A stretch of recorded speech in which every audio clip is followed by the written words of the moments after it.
justiça, resgatar a verdadeira história de uma centena de pessoas, na sua maioria jovens, com sonhos de democracia e justiça social, que enfrentaram a violência da ditadura militar, denunciando-a, desmascarando-a, e que por esta ousadia pagaram um alto preço, a vida.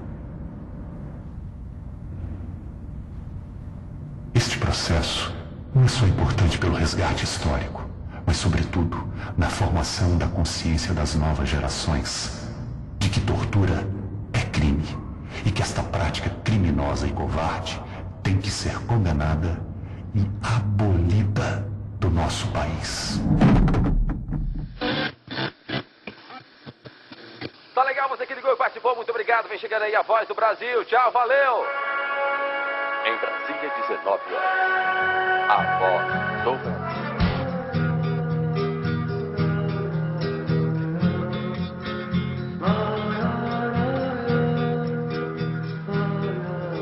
Para muitos historiadores e cientistas, o ano de 1968 foi emblemático. E o mês de maio, o divisor de águas em todo o mundo, foi o auge de um momento histórico de intensas transformações políticas, culturais e comportamentais que marcaram a segunda metade do século XX. Tudo começou a partir das manifestações estudantis ocorridas nas universidades francesas de Nanterre e Sorbonne, e delas para diversas universidades da Europa e Américas, tendo dimensão ainda maior com a adesão da classe trabalhadora.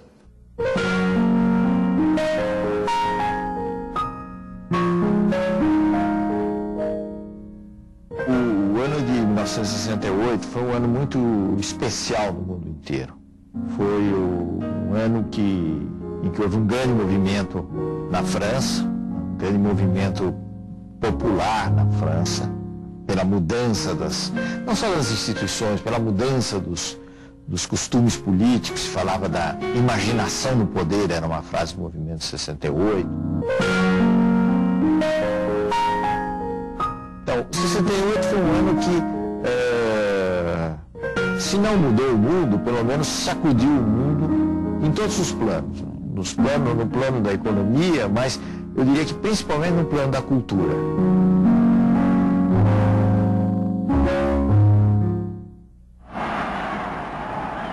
Isso se refletiu no Brasil, né? A gente deve lembrar a explosão do tropicalismo, uma explosão que pode ser resumida numa frase do Caetano e de uma música do Caetano Veloso: é proibido proibir.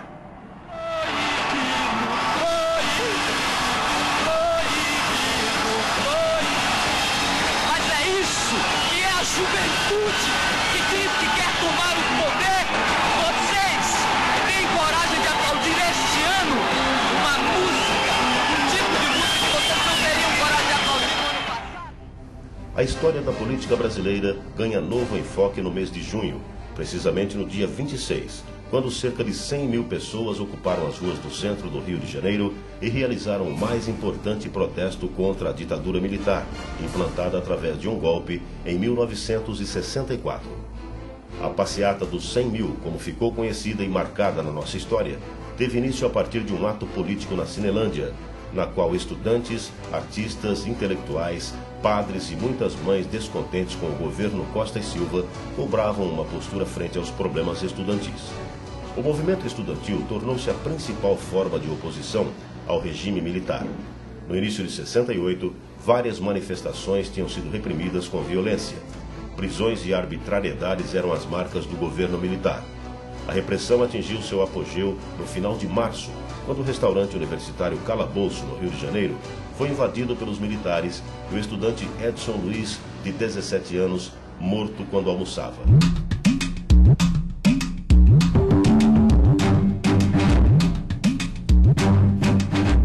Aquele clima de 68 redundou numa série de movimentos de classe média, a famosa passeata dos 100 mil no Rio de Janeiro, passeata pela democratização após a morte de um estudante, o Edson Luiz. Esta mobilização que caracterizou o ano de 1968 e a convicção ideológica de que qualquer abertura redundava em desordem, entre aspas. Então era preciso endurecer, era preciso fechar, era preciso usar de poderes excepcionais, né? no combate à subversão. Isso é que explica em grande medida esse ato, o AI-5, que foi baixado, digamos assim, lá de cima para o comum dos mortais. Do funeral participaram mais de 50 mil pessoas.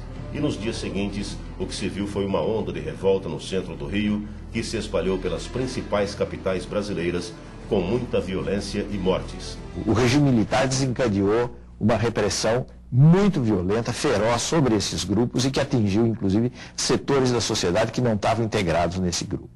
Quer dizer, quando se fala em tortura no regime militar, a gente deve lembrar que só em 68 a tortura se tornou sistemática em todo o país, como um instrumento político.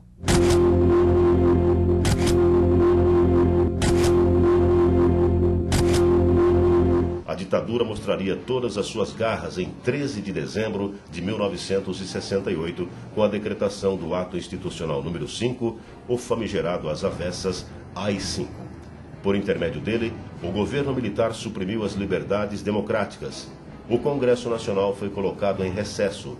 Vários parlamentares tiveram seus mandatos cassados. Foram proibidas as manifestações de caráter político e suspensa a garantia do habeas corpus. O AI-5 estabeleceu de novo uma série de medidas excepcionais que a Constituição de 67 havia suspenso. Então voltaram as cassações, voltou um fechamento político em geral. E o que é importante no AI-5 também é o fato de que todo esse fechamento foi feito sem prazo. Quer dizer, o AI-5 veio para ficar, é como se dissesse, o AI-5 dura, o AI-5 era um produto da linha dura, o AI-5 dura enquanto for necessário. Primeiro, o presidente da República poderá decretar o recesso do Congresso Nacional. Artigo 2º, poderá decretar a intervenção nos estados e municípios sem as limitações previstas na Constituição. Pelos campos, a fome, em grandes plantações, pelas ruas marchando, indecisos cordões, ainda fazem da flor seu mais forte refrão e acreditam nas flores, descendo o canhão. Há soldados armados, amados ou não, quase todos perdidos, de armas na mão, nos quartéis nos ensinam uma antiga lição de morrer pela pátria e viver sem razão. Vem, vamos embora, que esperar não é saber. Quem sabe faz a hora, não espera acontecer. Vem, vamos embora, que esperar não é saber. Quem sabe faz a hora, não espera acontecer. A censura estava instalada. A imprensa, os artistas e os intelectuais foram os alvos preferidos do sistema repressor. Foram 10 longos anos. Vozes foram caladas, lideranças políticas perseguidas. Foi um período cinzento, para a sorte do povo brasileiro, enfrentado por estudantes, sindicalistas e religiosos que saíram às ruas para lutar contra o governo militar e seu AI-5. Muitos foram presos, torturados e mortos dentro dos porões da ditadura. Outros, exilados ou se autoexilaram. Alguns preferiram viver na clandestinidade. O nome do Médici está associado a um período mais negro de repressão, podemos dizer que na história brasileira.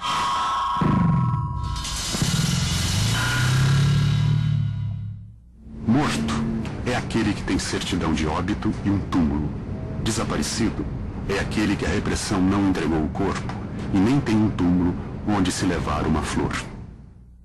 Eduardo Collier Filho, pernambucano, estudante de Direito, desaparecido. Gildo Macedo Lacerda, mineiro, estudante de Economia, desaparecido. Helenira Rezende de Souza Nazaré, paulista, estudante de Filosofia, desaparecida. Honestino Monteiro Guimarães, goiano, estudante de Geologia, desaparecido. Jorge Leal Gonçalves Pereira, baiano, engenheiro eletrônico da Petrobras, desaparecido.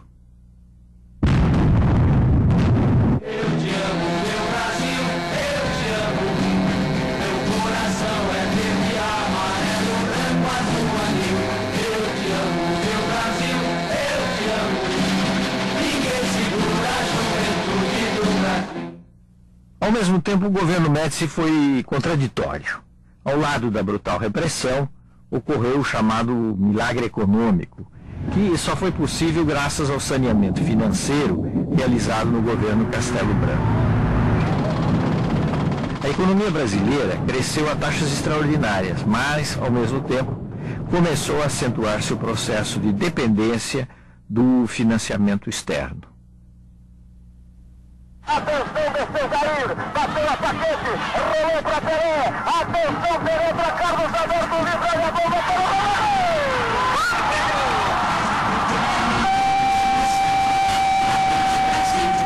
do meu coração. Todos juntos vamos pra frente, Brasil, salve a seleção. Dessa forma, o Brasil viveu até a eleição do general Figueiredo em 78, a última escolha militar.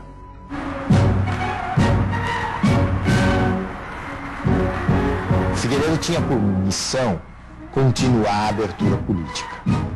E a verdade é que ele continuou a abertura.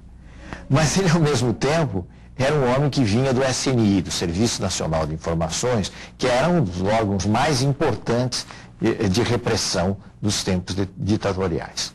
Seja como for, o Figueiredo estendeu essas medidas de liberalização, eu diria que roubando das oposições uma bandeira, que foi a concessão da anistia.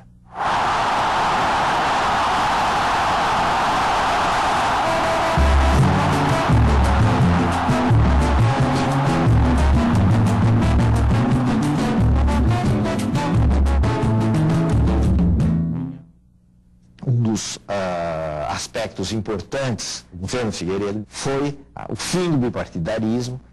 Então aí, nesse momento, surgem os partidos que, em linhas gerais, são os partidos que nós conhecemos até hoje.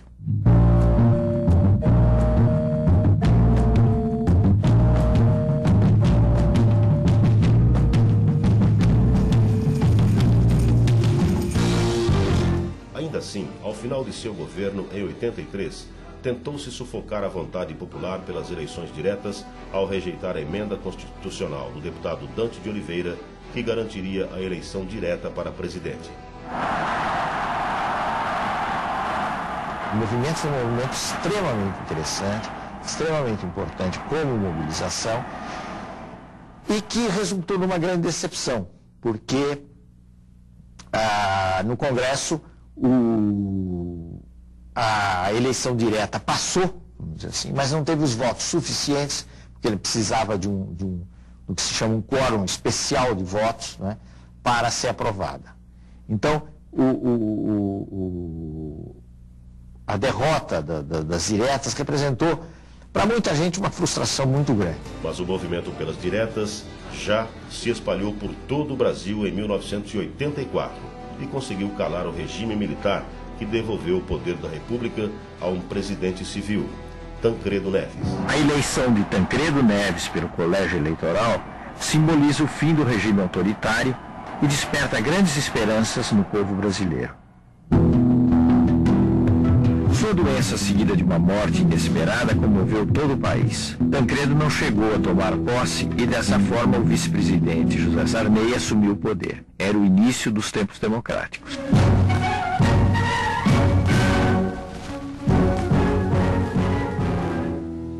Liberdade, liberdade, abre as asas sobre nós, e que a voz da igualdade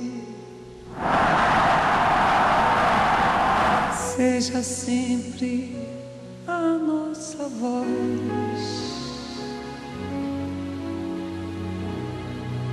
O que será o amanhã? Como como vai ser o meu destino. Já desfolhei, o mal me quer. Primeiro amor de um menino, e vai chegando o amanhecer.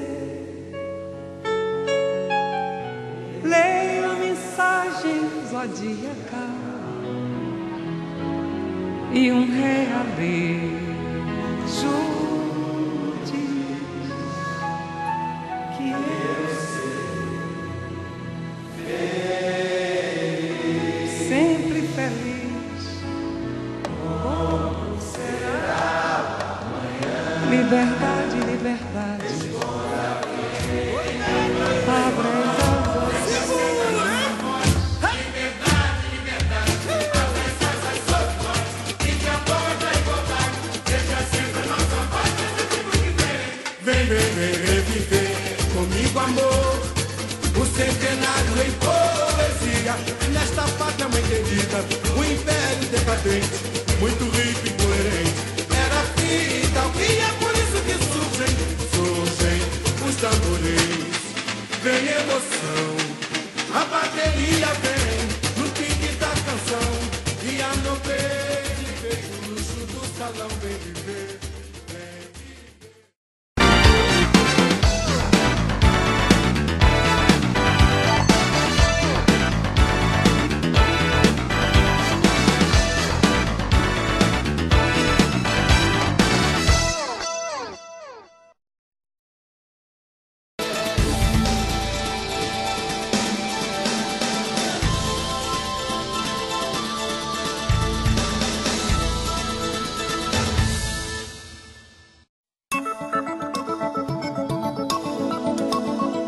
Você sintoniza a TV Câmara Valinhos, canal 99 a cabo.